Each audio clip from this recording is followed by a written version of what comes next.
আজকের আলোচ্য বিষয় হলো ব্রেস্ট লিফট।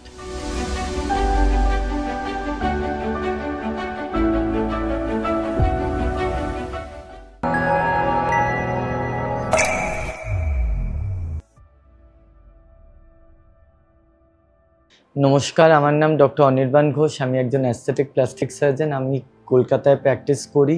অনেক সময় দেখা যায় প্রেগনেন্সির পর মায়েদের ব্রেস্টগুলো অনেকটা স্যাগি হয়ে যায়, অনেকটা লুজ হয়ে যায়। ওইটা যেই জায়গায় ছিল চেস্টে সেটার থেকে অনেকটা নিচে নেমে আসে। তো এইটার কি ট্রিটমেন্ট আছে? এই ট্রিটমেন্টটা কি পসিবল আছে? তো এই ট্রিটমেন্ট হলো সার্জারিটাই হলো এর ট্রিটমেন্ট। সার্জারিতে যেটা করা হয় সেটাকে বলা হয় breast reduction and breast lift. মানে এইটাতে যেটা স্কিনটা ব্রেস্টে যেটা ছড়িয়ে গিয়ে থাকে, যেটা লুজ হয়ে থাকে, সেটাকে কেটে বাদ দেওয়া হয়।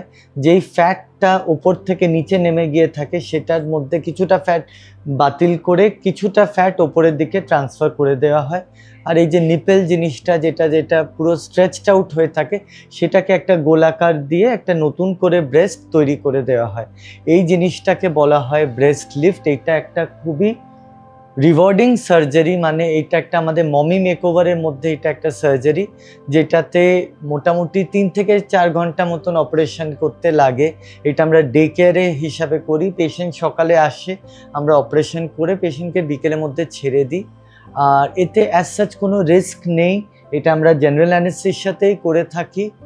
আর এই সংক্রান্ত যদি আপনাদের কোনো তথ্য জানার থাকে, যদি ব্রেস্ট লিফটের ব্যাপারে ডিটেলসে জানতে চান, তাহলে সরাসরি আমাকে মেসেজ করতে পারেন আর আমার চ্যানেলকে লাইক অ্যান্ড সাবস্ক্রাইব করতে পারেন। Thank you.